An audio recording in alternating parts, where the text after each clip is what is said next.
All Hit Radio.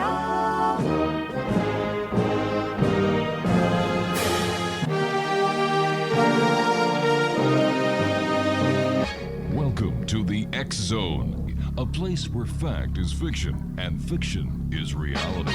Now, here's your host, Rob McConnell.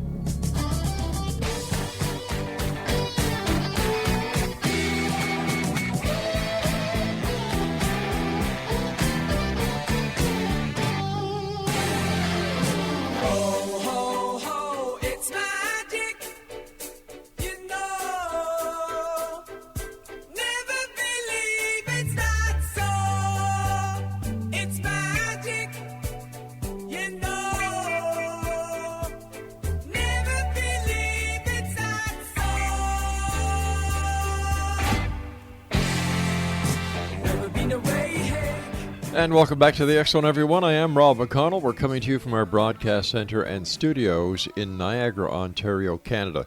If you'd like to send me an email, xzone at xzoneradiotv.com, on all social media sites, Xzone Radio TV.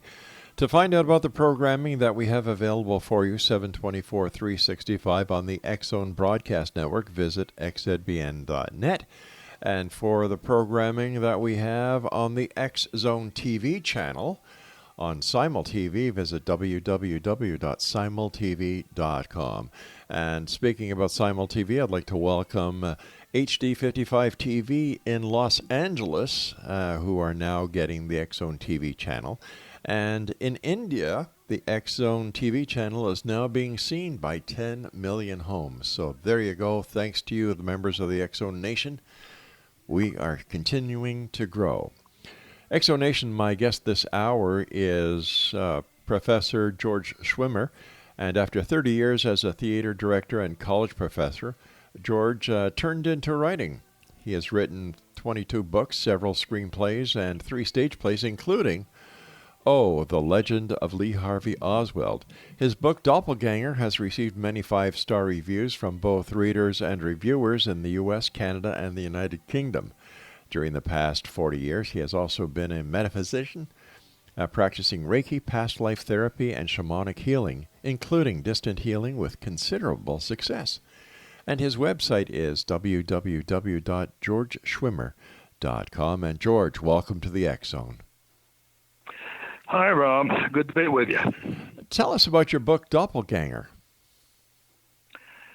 Well, originally, I did not intend to write a book. I did not intend to do any research. Mm-hmm. In the fall of 2009, I was writing a screenplay about attempted assassination, and I remembered Oswald, and I hadn't read anything about him and the assassination probably in 30 years. And I thought, well, I think I'll go and read a book about it. Maybe it'll help me. There'll be something in there I could use in the screenplay. Mm-hmm. And I read the first book, and my reaction was I was confused and I was disturbed. And so I got hold of another book and another book, and that went on for the next 6 years. My gosh. And fortunately, the internet is an incredible resource, Mm-hmm. and there's all kinds of factual material that various researchers have put on the internet, including all of the testimony of the Warren Commission witnesses, FBI reports, Mm-hmm. et cetera, And I started doing the research, and I found some very strange things. Tell us about the strange things that you found. Okay. The first thing was Lee Harvey Oswald, quote, in quotes, Mm-hmm. because that's not his real name, but that's the name he was using, for the 4 months or 3 months before the assassination, Lee Harvey Oswald started popping all over the place. In New Orleans, in Houston, in Dallas a number of times. The big one was Mexico City, and other places. So there was something like, 12 to 18 different Lee Harvey Oswalds. Well, that was pretty peculiar, and nobody who made a record of this in books that I read could make very much sense out of it, except a few researchers who thought, well, somebody has to be impersonating him, which is very peculiar because the Warren Commission said that Lee Harvey Oswald was a lone nut. Well, how could a lone nut be impersonated by 12 to 18 people? So that was one thing. The second thing that I discovered was when I started reading different accounts of Oswald, he was at one time or another different height, different weights, different colored eyes. He did or did not have a mastodectomy, a scar over his left ear. He did or did not drink. He did or did not talk about his family. He was pleasant.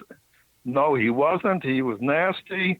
He was a drunk. No, he was a teetotaler. Well, you can see that doesn't make any sense, right? Well, I'm confused at this point myself. Yeah, well, everybody was confused, and I couldn't make any sense out of it. Yeah.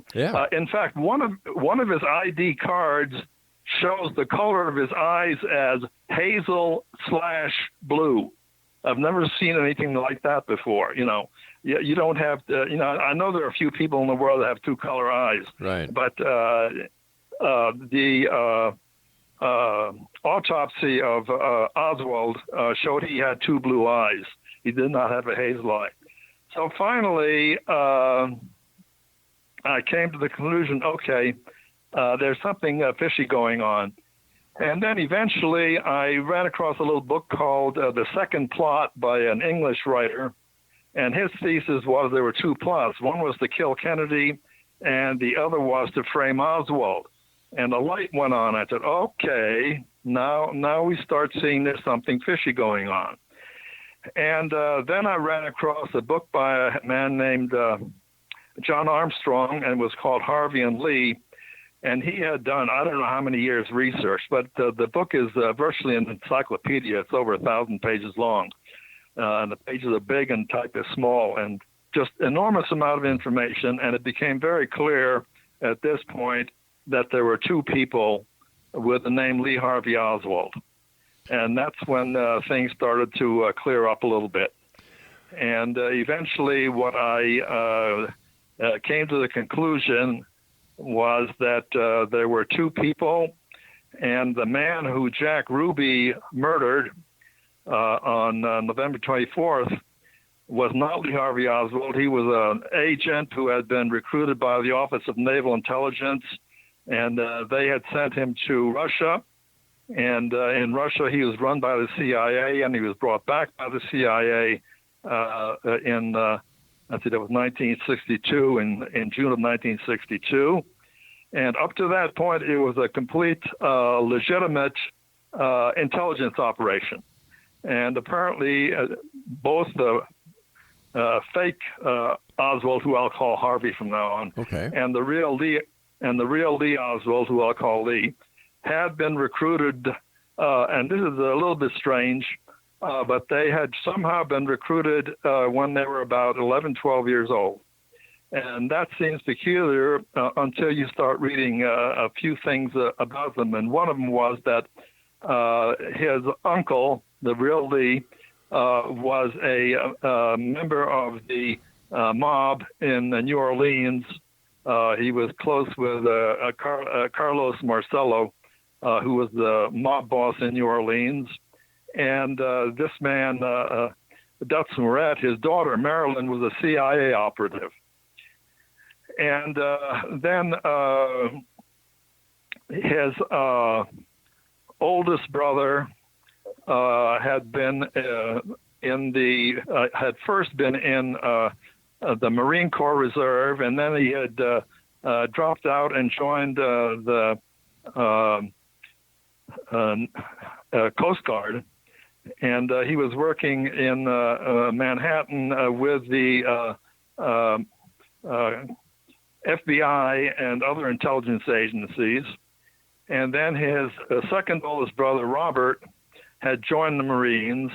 And then Lee had joined the Marines. And Harvey had joined the Marines. And the Office of Naval Intelligence, well, the Navy is in charge of the Marines. So I am figuring, there has been information, although the ONI refuses to confirm it, but a lot of researchers have said that there was a false defector program in place at the time these two boys and then young men had been recruited. And the purpose of this was to give Harvey a background. And so Harvey used the background of Lee Oswald. And the reason that they used Harvey, who apparently was a Hungarian immigrant, the reason they used Harvey was because he spoke fluent Russian. All right, we're going to have a little bit of a cliffhanger here because I do have to take my break at this time, George. Please stand by. Exonation, my guest this hour is George Schwimmer, and his website is SCHWIMMER.com. That's GeorgeSchwimmer.com. And George and I will be back on the other side of this break as we continue here in the X Zone from our broadcast center and studios in Niagara, Ontario, Canada. I'm Rob McConnell. If you'd like to send me an email, my address is, and it has been for the past 30 years doing this show, xzone at xzoneradiotv.com. Never believe it's not so. It's magic, you know. Never believe it's not so. Never been away, hey. Never seen a day break. Leaning on my pillow in the morning.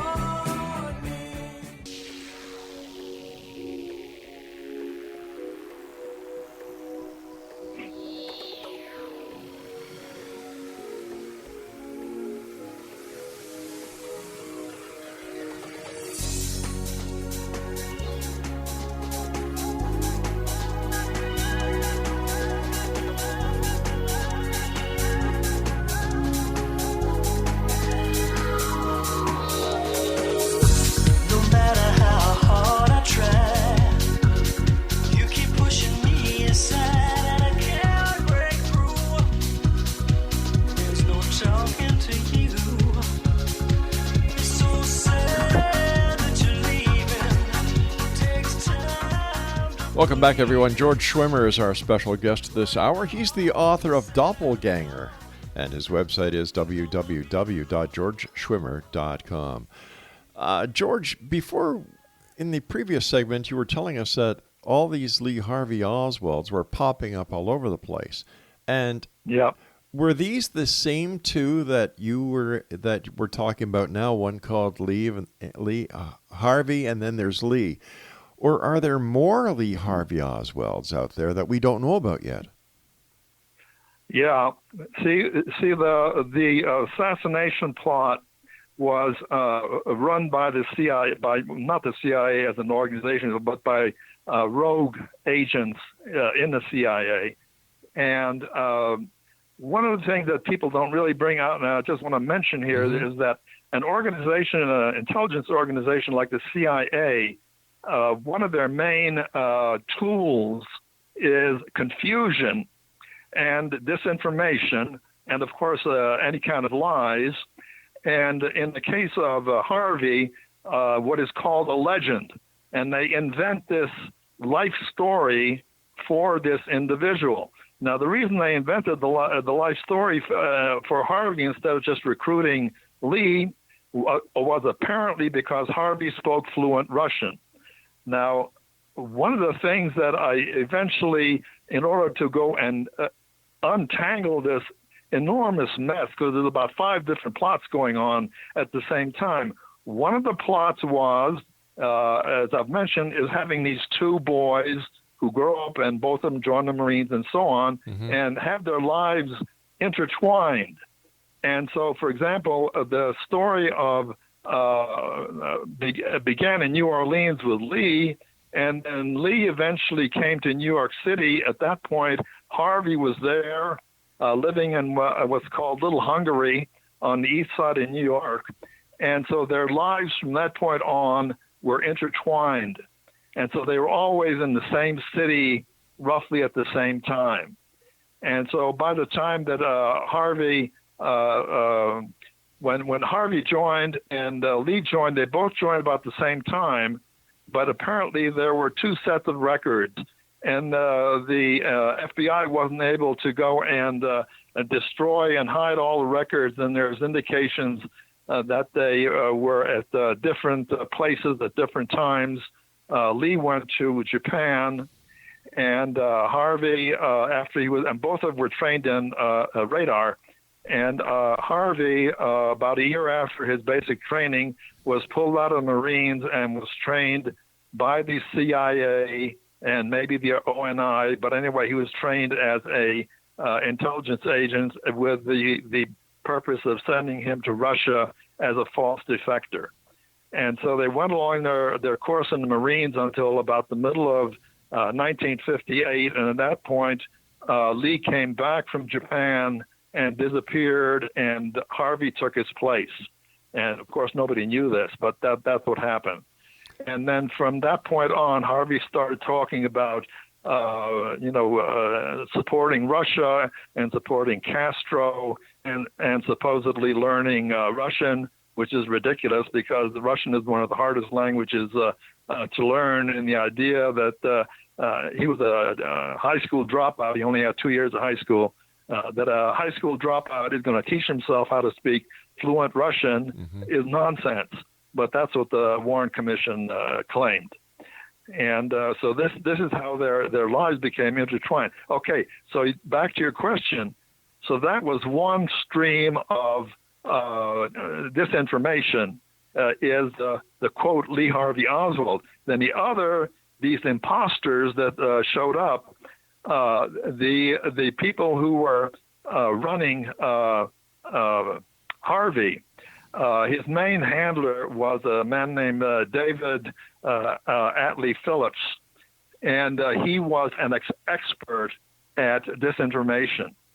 And apparently he wanted to make a case that not only had Harvey defected to the Soviet Union, but he wanted to make him slightly crazy and also a spy for both Russia and Cuba. And so they made up this story that he went to Mexico City and he was at the Soviet embassy, and the Soviet embassy hired him to kill Kennedy. And then he also went to the Cuban embassy, and that whole story is phony. And so you have all of these make-believe Lee Harvey Oswalds, and these stories are pretty well documented in most of the books about the assassination. But that was two separate streams of two separate Harveys, two separate Oswalds. All right. Where did the connection come in where Lee Harvey Oswald was selected to assassinate President Kennedy? Okay, that came from what was called Operation 40. Operation 40 was set up by the CIA. You're probably aware of the fact that after Castro took power and the Bay of Pigs debacle, the CIA wanted to go and do it again. And so they started training all kinds of people, mostly anti-Castro Cuban exiles in Miami and some in New Orleans to be another force to invade or to infiltrate Cuba. And among these attempts, they set up what was called Operation 40, and these were mostly anti-Castro people, but not all of them. Some were Americans, and I don't know if the whole group of 40 was trained, but a lot of them were trained to be assassins. And the purpose of the assassins was to eventually go to Cuba and assassinate Castro. And what ultimately happened was that the CIA renegades took Operation 40 and turned it around from, instead of assassinating Castro, they assassinated Kennedy. And now when Lee Oswald came back from Japan and Harvey took his place, he apparently went to the Monterey Army Language School because in 1963, some women met him and they said he spoke fluent Spanish. And the only way he could have spoken fluent Spanish, because he had no Spanish background, was to be trained by this language school. So my theory of this is that he came back from Japan, went to this language school, and then he was sent down to Florida to help train anti-Castro Cuban exiles in the Everglades. And then sometimes he was also seen in New Orleans. And in fact, he was seen a couple of times in New Orleans while Harvey was in Russia. And so here's another instance of two Oswalds. One's in Russia and one's in New Orleans buying Jeeps for Castro. Okay, so am I to understand that so Lee Harvey Oswald was trained by the CIA after his stint in the Marines. Okay, so right. This, in order for this to be plausible, this would have had to have been planned even prior to the election of President Kennedy.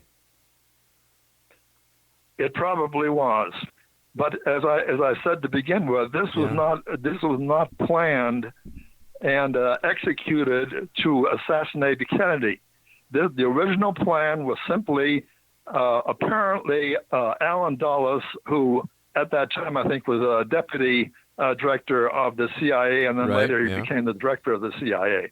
I found somewhere that Dulles had gotten fascinated with the idea of using twins in intelligence work.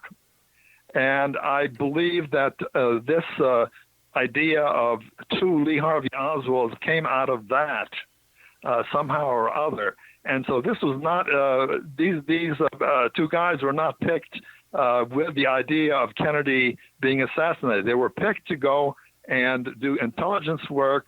They were recruited by the ONI, which was interested in the false defector program. Harvey went over there to be a false defector. This was a legitimate intelligence operation. He was there for 32 months. He was not terribly successful, so the CIA eventually pulled him back to the United States.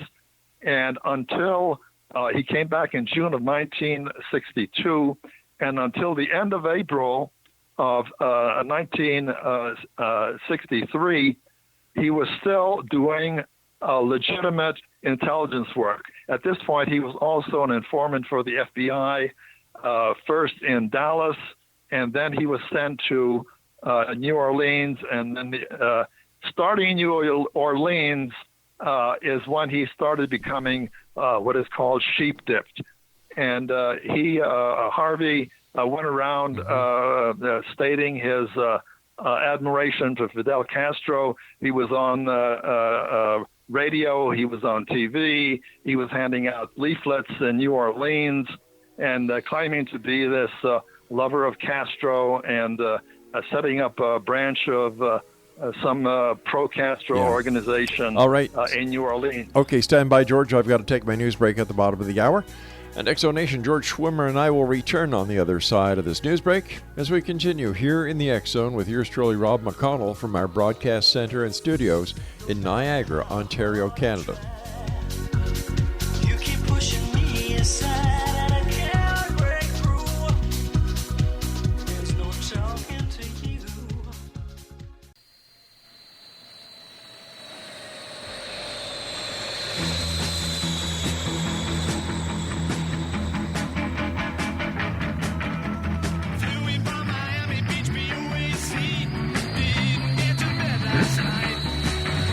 On the way to paper bag was on my knee. And I had a dreadful flight.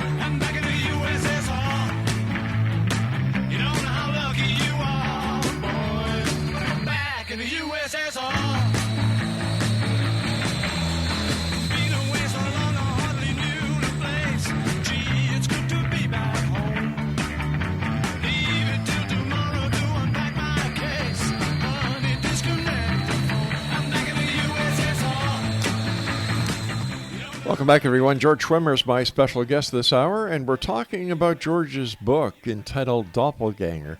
Now, George, where can the listeners get a copy of your book? It's on Amazon, and the full title is Doppelganger, The Legend of Lee Harvey Oswald. All right. Now, we've had many people on the show in the past and we even had Lee Harvey Oswald's girlfriend on. We also had his wife on. We've had members of the CIA on. We've had members of the FBI on. We've had members of the district attorney's office from New Orleans on the show, and nobody has made any mention of a possible more than one Lee Harvey Oswald. So how could this be accomplished?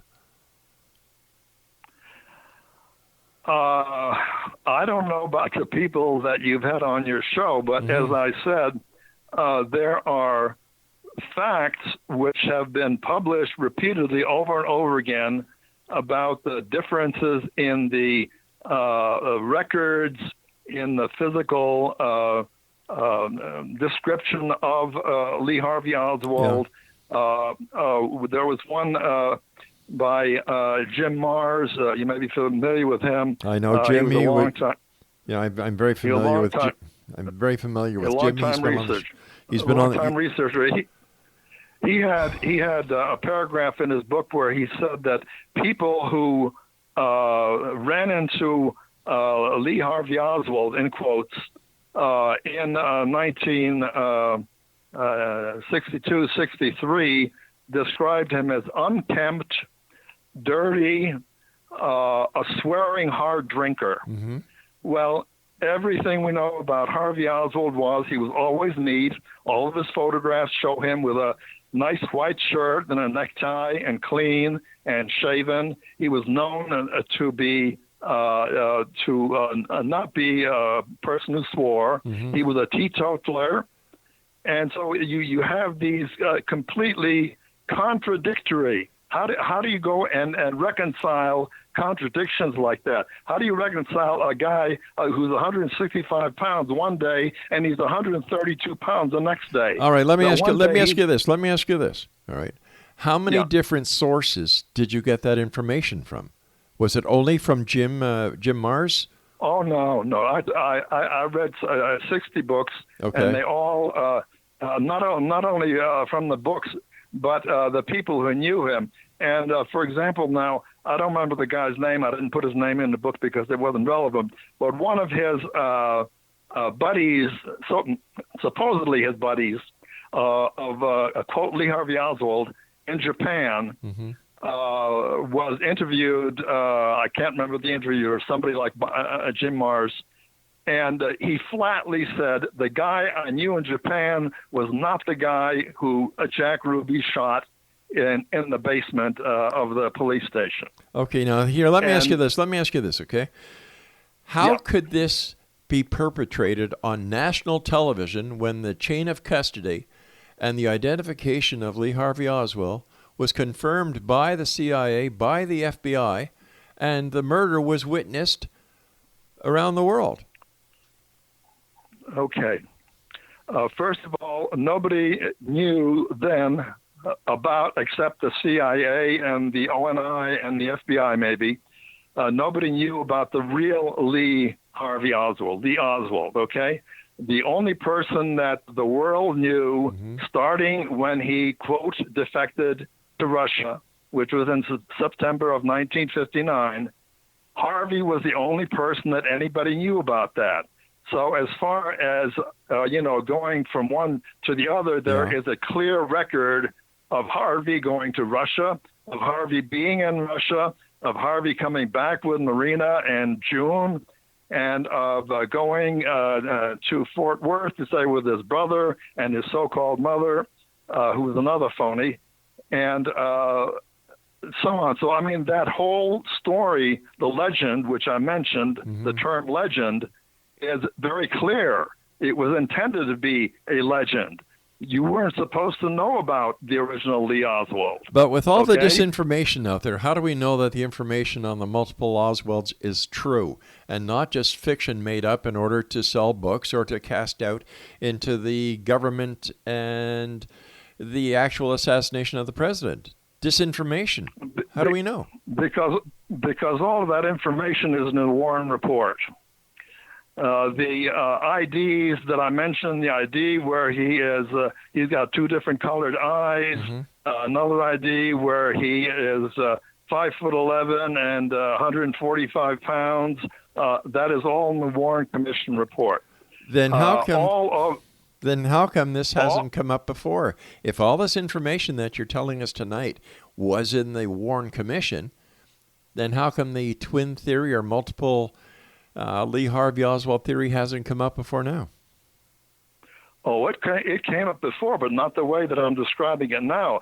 The original, all of those things that I mentioned, and I can mention others, of these phony Lee Harvey Oswalds are in the Warren Commission, either the report or in the 26 volumes. I don't know which one. Right. But all that information was available and is available if you want to go and read the 26 volumes of the report. Listen, I'm not doubting you that it's there, but however, as somebody sitting on the outside who has worked in government law enforcement, I find this very hard to understand that the information that you're talking about is actually in the Warren Commission, and that basically what we're talking about here is a major conspiracy within the government. No, originally there was not a major conspiracy. Originally, as I said, Harvey and Lee were recruited and run as legitimate intelligence operation. And in fact, his cousin Marilyn, who I mentioned early on, knew about this. And a reporter was told by a CIA informant that Marilyn had helped to go and facilitate Harvey's trip to Russia. So this was up to April of 1963. Harvey was being run as a legitimate intelligence agent.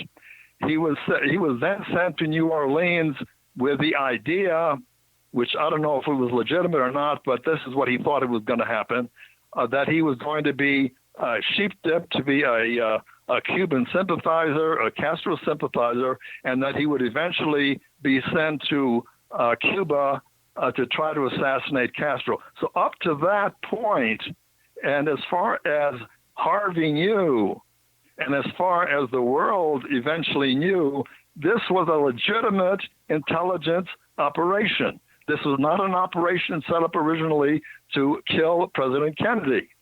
Now, where Harvey came in was when he came back from Russia, the CIA did not trust him because he came back alive.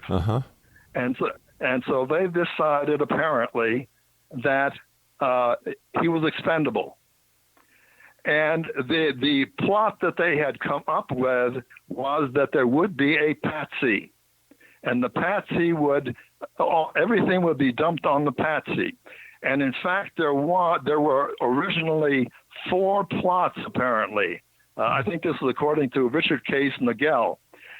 And the first plot was in Chicago, and Harvey may have stopped it because an informant called the FBI, an informant named Lee called the FBI, and the FBI notified the Secret Service and told them there was going to be an assassination attempt in October in Chicago, and the Secret Service managed to catch 2 of the people, and of course they never talked, and so they had to let them go. So that was the first attempt. And then Nagel said there were 3 other planned attempts. One was in Miami, and the reason that didn't take place was because the chief of police, when Kennedy came in, refused to have a parade, refused to have a motorcade, and they took Kennedy by helicopter to wherever he was speaking. So then the third one was in Dallas, and if that hadn't worked, they were recruiting. They were trying to recruit people, according to Miguel, in Los Angeles. And so the Kennedy conspiracy, I don't know how far back it goes because it's impossible to tell, but I'm pretty sure that by the middle of 1962, it was in the works. All right, and they were looking for Patsy, and Harvey was it. All right, stand by. We've got to take our final break for this hour. Exonation George Schwimmer is our guest this hour.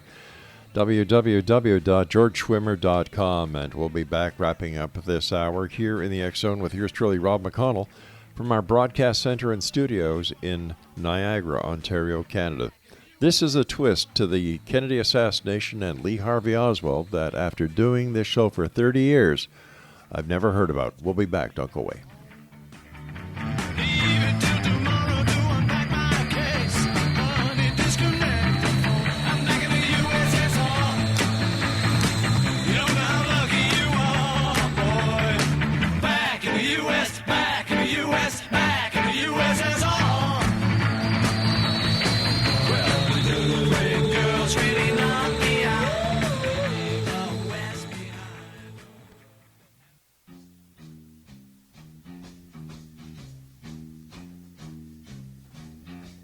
The beat goes on.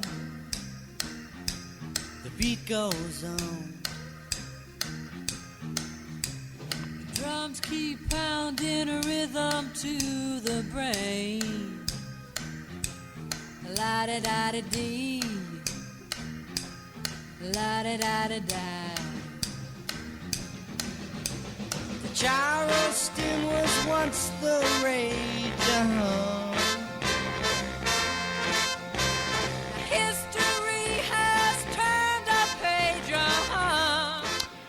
Exonation George Schwimmer is our guest this hour. We're talking about his new book entitled Doppelganger. It's available on Amazon.com. George, why was Lee Harvey Oswald selected by the CIA to assassinate President Kennedy? Okay, first of all, as I mentioned, he was in the Marines, and he had a great deal of admiration for his brother, Robert, who was, I think, about 4 years older. And when his brother joined the Marines, Lee, when he was, just 12 or 13, he wanted to join the Marines. And so there was this thing about Lee wanting to be in the Marines. Okay. And so he was in the Marines, and he served there. And as I mentioned, he was not specifically... I don't know if he was specifically... Wait, okay, let me go back. Okay. As I said, with the CIA, what they're concerned with is confusion and disinformation. Now, let me explain what happened with Lee and Harvey at the time of the assassination. At the time of the assassination, when the first shot rang out, Harvey was standing on the steps outside the Texas School Book Depository, and he told that to the Captain Fritz, who was the homicide, the head of the homicide department. The Warren Commission refused to believe that, and they said it was somebody else. Now, based on interviews which are in the Warren files, there were witnesses who saw a man in the 6th floor southwest window of the Texas School Book Depository. Harvey Oswald, in the so-called sniper's nest, was supposedly in the southeast window on the 6th floor. So Lee was seen on the southwest 6th floor. After he fired one or two shots, there was another man with him, a spotter, and he was seen also by witnesses. And there were two men seen, both the shooter and the spotter, in the southeast window. After Lee fired a couple of shots, he went down the stairs, and he went down to the 2nd floor.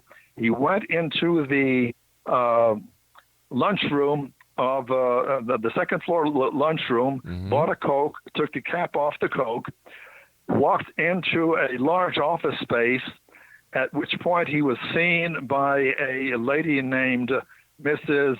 Reed, and she passed him, and he walked by her, muttering something to her. He went down a flight of stairs to the main floor. When he got to the bottom of the stairs, he went into a small storeroom. He was seen in the small storeroom by the vice president, a man named Campbell, and one or two other people with him. He later told the Herald Tribune. He was then seen, according to the Dallas Morning News, by the superintendent of the building, a man named Truly, and he was also seen by a police officer who was named Marion Baker. He then went out the door. Baker stopped him, and Truly said, "Oh, he works here," which was a lie, because that was Lee. It was not Harvey. And so Lee went out the door, and he met a NBC journalist. It was Jim McConnell, right outside the door. He then went down the steps, and he was seen by three women who were familiar with him, who were dress workers. They were across the street on the second floor looking out at the parade, and they saw Jack Ruby hand Lee Oswald a pistol.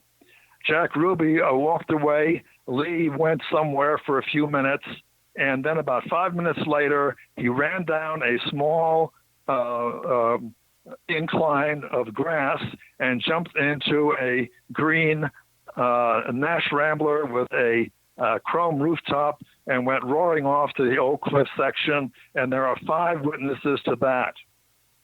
So there are witnesses to virtually everything, starting from when Lee was first seen at 12:15 p.m. by 2 or 3 witnesses, and his entire route is witnessed. And that's all in the Warren report. Then who killed Kennedy? According to the information I was able to obtain, there were at least 7 or 8 shooters. There was one shooter who was on the South Knoll, and it was probably Frank Sturgis. The next was on the west end of the Grassy Knoll, and a man named James Files has admitted to being the shooter who fired the last shot. The next shooter was probably a Sicilian hitman who was standing at the other end of this stockade fence. Then there was Lee in the upper window and the other guy in the upper window. And then there was another Sicilian shooter on the second floor of the Dow Tex building. And the final one was on a roof of the records building. And years later, a shell from a rifle was found hidden under something on there. So we know there was a shooter there. And then also years later, a young man with a metal detector was looking, I don't know what for, behind the picket fence, and he found a shell casing which had teeth marks on it, and he took it to somebody who his father knew was a dentist, and the man said, "Yes, these are teeth marks." And James Files said to an interviewer that after he had fired the final shot, and he didn't know why, he bit the shell casing, and that's where the teeth came from. All right, but we don't know for a fact whether or not that was the shell casing and the teeth marks, because there was no comparison. It's a hypothetical possibility. Yeah, it is a hypothetical possibility. With now, all this, I want to point out. My time is going very fast here. My question is, with all the information that apparently is in the Warren Commission, how come nobody has been arrested if, in fact, there was a major conspiracy and if there were, in fact, others involved? I'm sorry, what was your question again? Why hasn't anyone been arrested if all the information that you have told us today was in the Warren Commission? It doesn't make any sense. Yes, it does. There are many books that will describe to you how witnesses were murdered for years afterwards. For not only the year after the murder, but later when the House committee investigated, there were other murders, and there's a whole book written by Richard Belzer. It's called Hit List, and I think he lists 67 people who may have been murdered because they knew something about the assassination. So, but the other thing you have to keep in mind is all of these people, the top people, who knows who they really were. But the people on the lower level, let's say, for example, detectives or FBI agents or CIA agents, their jobs are on the line. Their lives are on the line. They know that if they talk, they're going to be killed because they know that some people were killed. Here's something very strange that I think puts question into all of this, what we've been talking about this evening, is the CIA has no jurisdiction and cannot legally operate within the United States. And they have been operating in the United States since about 1950. Then how come, knowing this, they're still permitted to do what they do? And how come, if the CIA was responsible for the assassination of President John F. Kennedy, that the CIA hasn't been held accountable for it? Because everybody wanted Kennedy dead. I don't think everybody. Well, I'll tell you who wanted him dead. The exiles from Cuba were furious with him because he had not provided air cover for the Bay of Pigs. Okay? The CIA wanted him dead because Kennedy said he would break the CIA into 1,000 pieces. He should have. After the Bay of Pigs invasion. He should have. What? I said he should have. He should have, but he was going to, and he actually started. He transferred some of the CIA's responsibilities to the Pentagon before he was killed. All right, George, I hate to do this, but we've run out of time for tonight and Exo Nation. If you'd like more information about our guest this hour, George Schwimmer, visit his website at www.georgeschwimmer.com. Are you a believer or are you a skeptic? In this case, I'm very skeptical of this information. I really am. Because if all this information is out there, I mean, if it's really out there by credible sources, how come nobody, even all these years later, has been held accountable? And I, for one, know for a fact that just because it's on the internet does not mean it is true. We'll be back on the other side of this break. Whatever you do, don't go away.